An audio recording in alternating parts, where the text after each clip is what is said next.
E bom dia, boa tarde, boa noite. Tudo bem com você? Como é que você passou? Tá lendo bastante a Bíblia? Espero que sim. E nós vamos continuar, né, com o livro de sabedoria hoje. Nós vamos iniciar no versículo 22. Sabedoria, capítulo 6, versículo 22. O capítulo 6, ele vai até o versículo 25. Então, a gente termina ele hoje e já inicia o capítulo 7. Né? Então, vamos lá. Vou dizer a vocês o que é sabedoria e qual a sua origem. Não esconderei seus mistérios. Olha que legal, né? Investigarei suas manifestações desde o princípio da criação e colocarei a descoberto o seu conhecimento, sem me desviar da verdade. Então, o autor aqui está falando, né? Que ele vai colocar para nós a origem da sabedoria. Se você ler o Provérbios capítulo 8, você vai ver qual é a origem da sabedoria, né? Sabedoria é o próprio Cristo, que nos ilumina, porque ele disse, né? Eu sou o caminho que leva ao Pai. Então, buscar sabedoria é buscar cada vez mais Jesus, é fazer o que ele fez, é praticar o que ele praticou, né? Aqui nessa vida, enquanto ele viveu aqui. Veio homem, se tornou homem, foi igual a nós em tudo, exceto no pecado. Se ele foi igual a nós em tudo, ele foi humano, né? 100% humano. Ele era 100% divino, mas ele era 100% humano. E aqui conosco, ele não usou do poder dele como divino, porque senão ele não poderia dizer que nós conseguiríamos fazer, né? Porque nós somos humanos, mas também somos divinos, como ele. Ele veio aqui, se fez homem, nasceu, cresceu como qualquer outro ser humano. Só que ele teve uma diferença, né? Ele não foi igual a nós no pecado. E nós somos fracos. Mas nós podemos, cada dia mais, nos tornar pessoas menos pecadoras, mais confiantes nele. E cada vez que a gente vai conhecendo mais a palavra, a gente vai tendo a oportunidade de saber se defender mais das vozes do inimigo, que grita, né, dentro da gente, que está a todo momento nos incomodando, nos perturbando, nos fazendo desviar dos nossos caminhos. Então nós somos como Jesus, e ele disse que nós venceríamos como ele venceu. Então, isso é importante, porque Jesus, ele veio aqui para viver como humano. E até o pecado ele disse que a gente é capaz de vencer, de superar. E nós precisamos vencer e superar o pecado, porque senão não seremos e não herdaremos, né, o reino dele, que é o reino divino, o reino eterno. Então, aqui ele vai revelar para nós, né, o conhecimento sem se desviar da verdade. Versículo 23. Não vou caminhar com inveja corrosiva. A inveja corrói, né? A inveja mata. Para que ter inveja? Deus deu a criação, fez esse mundo maravilhoso para todos os filhos. Para que ter inveja do outro? O que nós temos sim é que batalhar, né? Fazer o que nós temos que fazer, como a natureza faz. Que aqui depois ele vai mostrar também no capítulo 7, vai falar bastante, no capítulo 7 e 8, vai falar bastante sobre a natureza. Que se a gente aprender a olhar a natureza, gente, porque a natureza ela age por si só. Nós precisamos ficar aprendendo, nós precisamos ficar buscando, né? Buscando sabedoria, buscando conhecimento. A natureza não. A natureza ela já nasceu sábia. Deus já a fez sábia e a gente precisa parar para olhar a natureza. Olhar os animais, olhar as plantas, para ver como elas se desenvolvem, como elas crescem e imitá-las. A natureza é o nosso maior bem precioso que nós temos, da onde a gente pode olhar, analisar e fazer como a natureza. Que aí a gente vai quê? Vai prosperar. Vamos dar frutos. O que é frutos? Frutos é a prosperidade, é tudo de bom que acontece na nossa vida. São os filhos que nós temos, é a casa que nós temos, os bens que nós temos, porque nós precisamos de bens materiais para viver essa vida. Nós não podemos viver sem os bens materiais. E Deus nunca falou que ter bens materiais seria coisas ruins. Muito pelo contrário. Ele quer que os filhos tenham. Por quê? Porque Ele é dono desse mundo. Ele que criou esse mundo. não criou a corrupção e tudo mais que existe aqui nesse mundo, porque isso vem do maligno. Mas o resto, as coisas boas desse mundo que nós temos aqui, que nos servimos, que nos vivemos, né, que nós precisamos delas para viver, das coisas, dos bens, dos frutos que vem da terra para nos alimentar, foi tudo Deus que criou para nós. O inimigo só cria morte. O inimigo só destrói aquilo que Deus fez. Tá? Então vamos lá. Ó. Olha que interessante. Então não vou caminhar com inveja corrosiva, pois esta nada tem em comum com a sabedoria. E o grande número de sábios é que salva o mundo. Ou seja, se você busca sabedoria, você se torna uma pessoa sábia. Olha aqui, é o grande número de sábios é que salva o mundo. Um rei sábio traz prosperidade para o povo. Lembra que ontem eu dizia, né, que quando o rei governa, quando tem governantes bons, o povo vive bem. E quando tem governantes maus, o povo reclama, porque o povo sofre. E olha aqui ele fala que um rei, né, um rei sábio, ele traz prosperidade para o povo. Ou seja, ele traz alegria para o povo, ele traz bem-estar para o povo, ele traz condições do povo viver com dignidade, né? Não usando de corrupção. Deixem, portanto, que as minhas palavras os instruam, e vocês tirarão proveito disso. Então aqui ele está falando para a gente ouvir o que diz a sabedoria, para ouvir o que as palavras que ele vai dizer sobre sabedoria, para que a gente possa tirar proveito disso. E é isso que Deus pede para nós fazermos, né? Fazermos aquilo que nós precisamos fazer para nós crescermos e termos prosperidade. Termos cada vez mais conhecimento. E a sabedoria, lá como está em Tiago 1,5, nós precisamos pedir a Deus por sabedoria. Então agora nós iniciamos o capítulo 7. E aí ele começa assim, ó. Eu também sou mortal, como todos os outros, descendentes do primeiro ser que foi formado na terra. Então todos nós somos descendentes de quem? De Adão. Somos descendentes de Adão, por isso nascemos no pecado.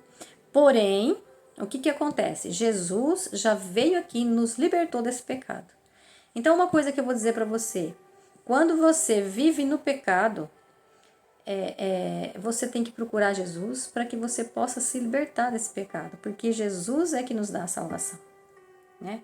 Buscando Jesus, praticando o que Jesus nos ensinou, nós vamos viver sem pecado. Nós vamos viver igual a Ele, sem pecado. E como nós sabemos que Jesus já nos perdoou através do seu sangue derramado na cruz, não negue esse sangue que Jesus derramou na cruz por mim e por você.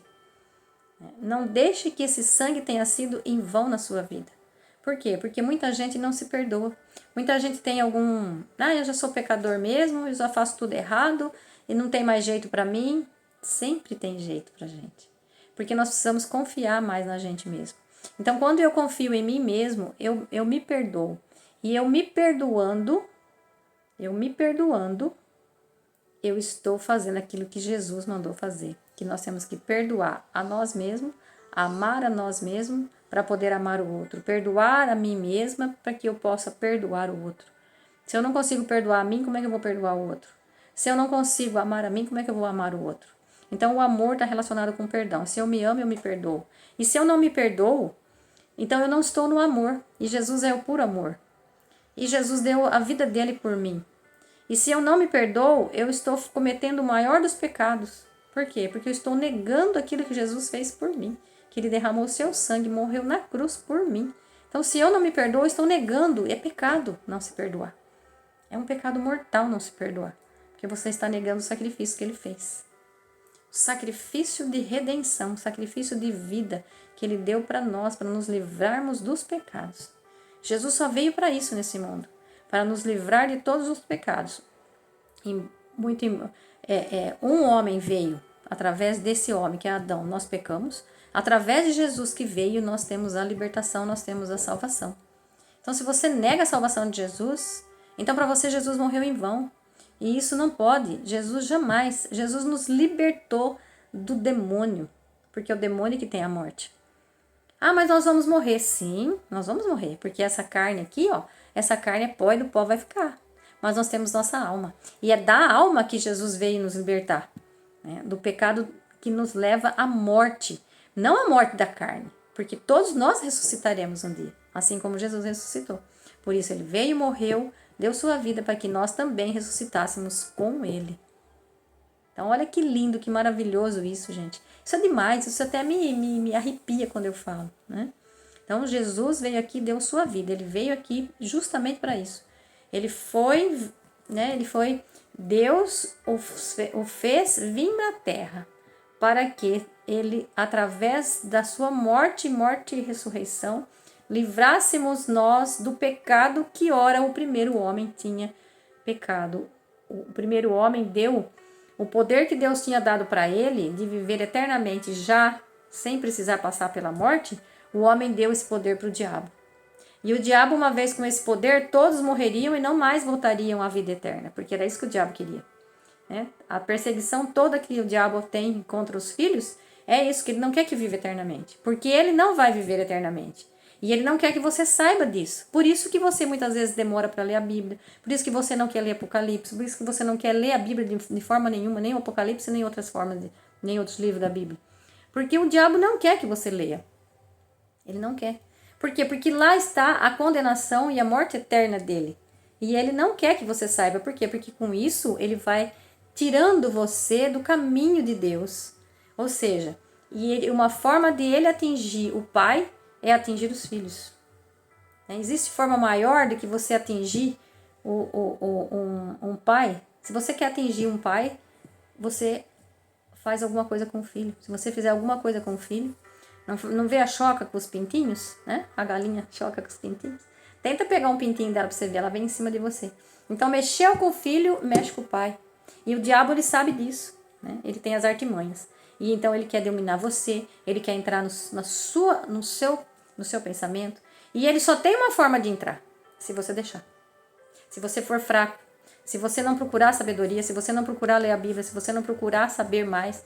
Veja que Jesus, quando ele venceu as tentações, ele venceu com a palavra. Com a palavra da Bíblia ele venceu as tentações. Com o conhecimento da palavra. Então, Jesus vence as tentações com a palavra. E nós temos que vencer a tentação também com a palavra. Então, cuidado. Não deixe o inimigo tomar conta de você, não. Nós temos dentro de nós o conhecimento do bem e do mal. Mas escolha, pois, o bem, escolha, pois, a vida. Né? Então, vamos lá. Continuando o capítulo 7, então. Versículo 1 eu já li, né? Eu também sou mortal, como todos os outros, descendente do primeiro ser, né? Que foi derramado na terra, ou seja, Adão. Fui formado de carne no seio de minha mãe. E durante 10 meses me solidifiquei no sangue, fruto do sêmen de um homem e do prazer que acompanha o sono. Então, veja. Solidifiquei no sangue, né? Fruto do sêmen de um homem e do prazer que acompanha o sono. Quando nasci, eu também respirei o ar comum. Caí sobre a terra, que recebe a todos igualmente. A terra recebe todos nós igualmente. Você já pararam para pensar? É uma coisa assim tão simples que eu vou dizer, mas quando você nasceu, a terra já estava aí. Deus já tinha feito a terra para você. Por isso que é legal você ler lá no Gênesis a criação do mundo. Leia Gênesis, leia a Bíblia, né? Mas leia Gênesis, vê a criação do mundo e vê o que ele fala para nós. Ele fala para a gente desfrutar, que no 7º dia ele descansou. E é para você descansar também, para você desfrutar daquilo que ele deu para você. Porque quando você nasceu, você não precisou fazer nada, já estava tudo aí. Né? Então, olha, quando nasci, eu também respirei o ar comum. Toda criança, quando nasce, ela dá o quê? E chora, né? É o sopro da vida. Todos nós recebemos o sopro da vida. Enquanto a criança está no ventre da mamãe, ela não respira. A partir do momento que ela sai no mundo, então ela recebe o sopro da vida. É lindo demais, né? E ele cai, olha, cai sobre a terra que recebe a todos igualmente. Então Deus fez todos nós igualmente. Então para que nós possamos, né, viver igualmente, nós temos que ser filhos e saber que nós somos filhos, saber qual é a nossa identidade e buscar cada vez mais fazer jus a essa identidade que Deus nos deu de ser filhos, com a imagem e semelhança dele, para que desfrutemos daqui da terra que ele deu para nós, né? E como todos os outros, estreei a minha voz chorando. Fui envolto em fraldas e cercado de cuidados, porque nenhum rei começou a viver de outra forma. Veja, aqui pode ser atribuído tanto a Salomão, essa sabedoria, como aqui também pode ser atribuído ao próprio Jesus, porque Jesus também ele veio e nasceu como criança, nasceu como bebê. Né? Ele só não foi gerado por um homem e por uma mulher. Ele foi gerado através do Espírito Santo no seio da Virgem Maria, né? No seio de Maria. Aí sim, mas depois ele foi envolto em fraldas, ele chorou quando nasceu, ele recebeu o ar também, como todos nós. E é porque ele fala aqui, porque nenhum rei começou a viver de outra forma. A entrada e saída da vida é igual para todos. Veja, Jesus nasceu e Jesus morreu. A diferença é que ele mostrou para nós que ele venceu a morte através da ressurreição. Mas ele passou por o trâmite, todo o caminho que nós passamos, Jesus também passou. E por isso, olha, eu supliquei e a inteligência me foi dada. Suplique, peça ao Senhor, dobre os joelhos e peça ao Senhor. Todo dia, que hora que a gente levanta, é o primeiro momento do dia, agradeça a Deus, honre a Deus por Ele ter dado a vida, por Ele ter dado mais um dia para você viver. Agradeça a Deus de todo o seu coração e suplique a Ele por sabedoria, que Ele nos dê entendimento, sabedoria, para que a gente possa bem viver naquele dia, porque tudo que nós temos é o único dia, é esse dia que conta, é o hoje que conta, é agora, é o momento presente. O ontem já passou e amanhã ainda não existe, está no ventre o amanhã. Então é o hoje que importa, é o hoje que nós temos que ser. Aquilo que nós temos que ser tem que ser hoje. Então esse é o melhor dia da sua vida. Qual é o melhor dia da sua vida? É o hoje, é o presente que Deus nos dá. Então, como é que eu vou viver nesse dia? Como é que eu vou tratar as pessoas nesse dia? Como é que eu vou conviver com as pessoas? Como é que eu vou conviver com a natureza? É hoje que basta. É o hoje que importa. E é o hoje que nós temos que ser melhores. É o hoje que nós temos que fazer como se fosse o último dia de nossa vida. Porque um dia será. Um dia será. E como nós não sabemos quando será, então que nós hoje façamos como se fosse o nosso último dia aqui na Terra. Ame mais, abrace mais, sorria mais. Para que cara amarrada, né? Para que a cara amarrada só leva a angústia, só leva a tristeza. E a tristeza não tem energia boa, né? A alegria sim. A alegria, a energia da alegria, gente, é muito grande. Então as pessoas que sorriem, elas vivem mais. Elas são mais felizes, elas são mais alegres, elas são mais bonitas, né? O que fala que a alegria, né, ela formoseia o rosto, né? A palavra de Deus e viver os ensinamentos de Jesus nos faz a gente ser mais bonitos. Por quê? Porque nós somos imagem e semelhança de Deus e nós deixamos transparecer. Essa luz, ela brilha em cada um de nós. Você tem luz, eu tenho luz, nós temos que ser luz uns para os outros. Mas temos que ser luz quando? Amanhã? Amanhã não existe, amanhã ainda não existe. Eu nem sei, ele nunca vai chegar o amanhã. Você percebe que o amanhã nunca chega? O amanhã se transforma sempre no hoje. E é o hoje que nós temos que ser. Aquilo que eu tenho que ser e fazer, faça agora, faço hoje. Então procure amar mais, procure suplicar mais a Deus, agradecer a Deus cada dia que a gente levanta, agradecer a Deus por esse momento, por essa vida, por esse sopro da vida que Ele nos concedeu mais uma vez. E invoque pela sabedoria. Invoque pela sabedoria, porque a sabedoria vem de Deus. Vai lá de novo, lê Tiago 1,5, você vai ver, né? E Deus dá a sabedoria para aquele que o invoca.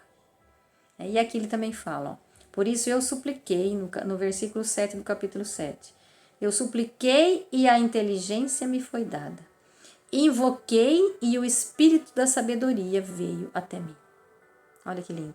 Então nós vamos parar por aqui hoje, no versículo 7, e eu vou ler agora na íntegra o capítulo 6, que nós terminamos ele hoje, né? Então vamos lá. 6, capítulo 1 até o 23, até o 25, que é o final. Escutem, reis, e procurem compreender. Aprendam, governantes de toda a terra.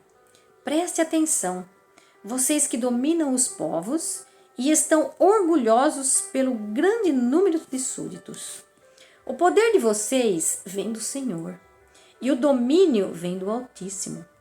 Ele examinará as obras que vocês praticarem e sondará as intenções que vocês têm.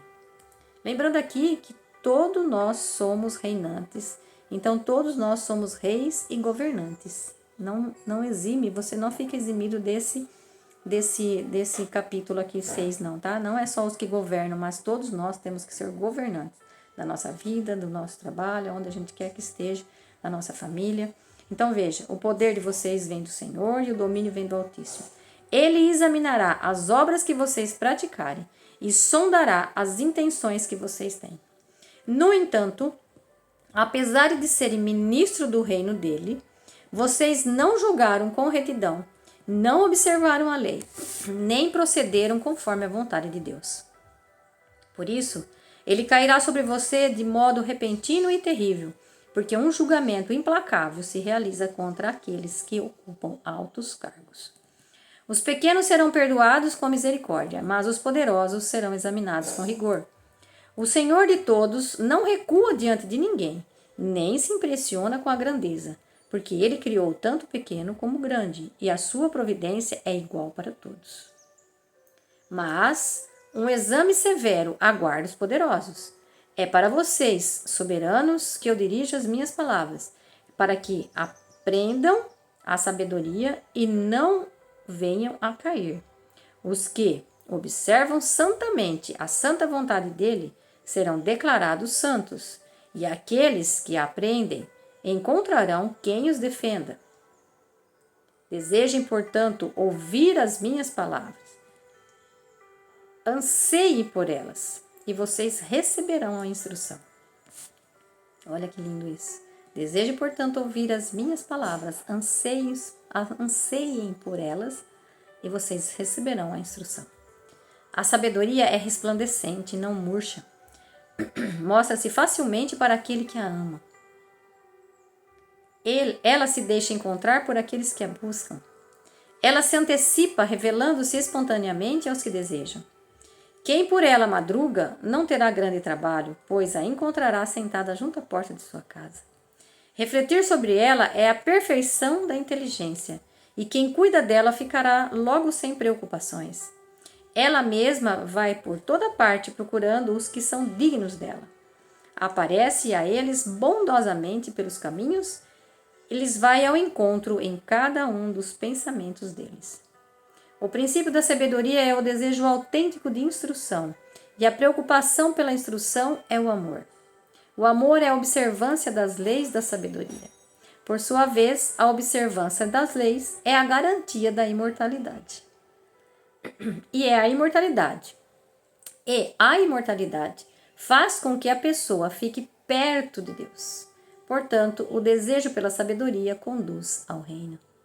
Chefes dos povos, se vocês gostam de tronos e cetros, honrem a sabedoria e vocês reinarão para sempre. Fica aqui meu grande abraço, meu grande beijo. Continue lendo a Bíblia. Seja você esse procurador incansável da sabedoria.